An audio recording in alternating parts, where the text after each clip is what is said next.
Lekker om wekeliks te gesels met iemand wat die eiendomsmark ken vir jare al in die gemeenskap van Parys spesifiek en wat dan vir mens lekker konstruktiewe en goeie raad en advies kan gee. Hallo Saal. Dag sê Sakkie. Ons het nou al gesels oor reise, ons het gesels oor huur. Nou wil ek 'n ander teerpuntjie aanraak, die ou wat eiendom in Parys het. En daar's baie van hulle. En daar's baie bejaardes en ou mense wat op 'n punt kom wat hulle sê, goed, ons gaan nou aftree oor toe, gaan nou my eiendom verkoop. Saal, hoe bepaal 'n ou 'n waarde op 'n eiendom wat regverdig is en markverwant? Okay. Dit gaan daai laaste woordjie wat jy gesê het, markverwant. Dit is die kruks van die storie. Mense, ons moet onthou, enige mens wat 'n eiendom het, dink sy eiendom is baie meer werd as wat hy werklik is. Daar is uitsonderings, maar 'n eiendom se waarde word bepaal deur eerstens waar hy geleë is. Dis ligging is eerste prioriteit. Ligging is verskriklik belangrik. Jy weet, hulle het altyd, in Engels sê hulle altyd location. Dit kan iets drasties verander. Kyk byvoorbeeld hoe het 'n plek soos in Johannesburg die vroeë jare wat was daai Hielbrau. Ja, hoe het hy verander? Ja, niemand wil daai niemand wil nou meer daai eiendom is niks werd daarso nie. Ja. So dit kan verander. So enige iemand wat 'n eiendom koop, moet dink wat in die toekoms gaan gebeur by daai plek. En dis die belangrikste ding. En dan is daar natuurlik 'n paar maniere hoe om eiendom se waarde te bepaal.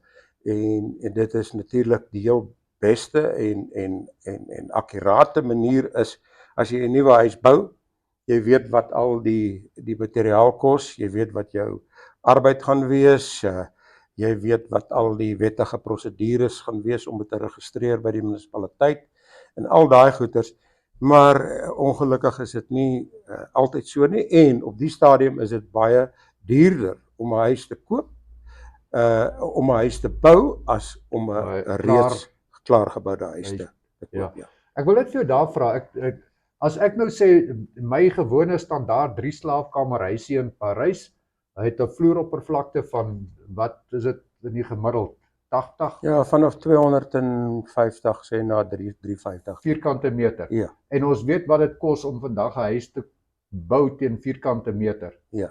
Wil jy vir my sê daai nuwe huis bepaal eintlik die reeds geboude huis se waarde? Nee. Gelukkig is dit nie so nie. Want huise se waarde, ouderdom speel 'n belangrike rol. Maar die mees belangrikste ding om wat 'n huis se waarde bepaal is, hoe gewild is daai tipe eiendom? Hoe graag wil mense so 'n eiendom hê? Hulle wil 'n huis hê met 2 badkamers, 3 slaapkamers ten minste, 2 motorhuise. Maar sal dis nie die standaard nie. Nee, dis nie standaard nie, maar dit is hoe mense na huise kyk. Na eiendomme kyk. Ja. Okay, kom ons gaan terug. Hoe gaan ek 'n waarde op my eiendom sit? Ja, jy sê ligging, maar nou weet ek nou nie presies, my huis is nou daar in daai deel van die dorp. Nou moet ek nou eers bepaal of is dit 'n gewilde deel van die dorp. Is daar nie kom ek vra so, die munisipale waardasie. Is dit 'n riglyn om op te werk? Dit is 'n riglyn, maar ek wil ook nie te veel daarop ingaan nie, maar die munisipale waardasie in die meeste gevalle is baie laer as wat die huis eintlik behoort te wees. Alhoewel die wetgewing sê dat die munisipale waardasie moet die markwaarde wees. Maar nou verkoop ek my huis aan iemand anderste en dis nou die nuwe markwaarde van daai huis, want die munisipaliteit vat dit wat hy voorgeregistreer het, vat hulle as die nuwe markwaarde. Maar hierdie huis wat nie verkoop is vir 20 jaar nie, vergelyk goed met daai huis, maar nou is hierdie ene se markwaarde ewe skielik, sy munisipale waarde ewe skielik baie meer. En hierdie is baie laag. En hierdie ene betaal nou baie meer belasting as hierdie ene. So eers met die munisipaliteit tot 'n besluit kom om te sê, ons werk hierdie in op 'n nuwe faktor en hierdie in nog op die ou faktor, sodat dit regverdig is. Okay.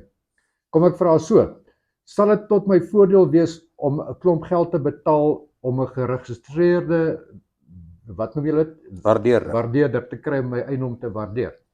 Sal dit geregverdig wees? Ja en nee, maar as 'n waardeerder nie die area ken van waar die eiendom is wat hy moet waardeer nie, dan gaan hy ook die pot missit. Wat gebeur daar was net een gewaardeerde man in hierdie dorp en hy is nou al bejaard en dan was daar 'n ander ene en hy het afgetree, so daar is nie op die oomblik 'n geregistreerde waardeerder in Parys nie. So wat gebeur is jou banke waardeer huise en wie bel hulle?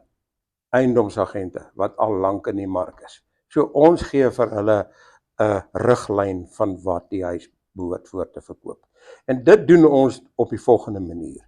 Ons kyk na huise in daai area waarvoor hulle verkoop het, ligging. Dan vergelyk ons, dan vat ons byvoorbeeld, as daar erwe is, dan haal ons hulle uit. Ons kyk na byvoorbeeld, as dit 'n 4-slaapkamerhuis is, na 'n ander 4-slaapkamerhuis wat vergelykbaar is met hierdie huis, waarvoor het hy verkoop? Nie waarvoor was hy in die mark nie, want mense sit hulle huise te hoog in die mark, baie keer. Waarvoor het hy verkoop? En dit gee vir mens dan 'n baie akkurate voorspelling wat jou huis voor sal verkoop. Daar is die antwoord. As jy 'n eiendom het of jy beplan om 'n eiendom te verkoop, jy het een wat jy wil verkoop, die beste plek om aan te klop is by die agent. Absoluut. Vir 'n waarde. Absoluut. Ja. Nou gaan ek net ter afsluiting sal, het jy die nuus gelees? Ek weet nie of dit 'n roemer is of nuus is nie, rondom die wetgewing wat betref onteiening sonder vergoeding. Ja. Jy weet dat die grondwet hof het dit nou ongrondwetlik verklaar. Ja. Wat impliseer dat daai wet gaan nou eintlik in die asblik land. Ja. Wat se invloed gaan dit hê op die eiendomsmark? Want as ek na die statistieke gaan kyk wat jy nou die dag vir ons gewys het, dan was daar 'n groot afname in die tyd toe die wetgewing ter tafel gelê is. Mense was negatief. Hulle het almal gevrees hulle gaan eiendomme koop wat die staat gaan vat sonder vergoeding. Ja. Nou is dit verby. Ja. Wat voorspel jy? Kyk, ek voorspel dat mense meer positief gaan wees en meer geneigd gaan wees om eiendom dan nou te koop, waar hulle voorheen dit eerder op iets anders te spandeer het. Maar moenie dink dis die einde van die ding nie. Hulle sal hom maar weer op een of ander manier oopkrap. So ons moenie op ons laurels is nie.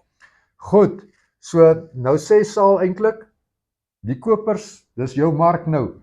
Boeta, as jy nie nou koop terwyl die pryse daar is nie, en daai onteiening ding val in die bus, gaan jy daarom wraggies baie meer betaal in 'n jaar of 2. Is ek reg? Ek dink so. Daar sê, daar het julle dit. Dankie Saal. Dankie Sakkie.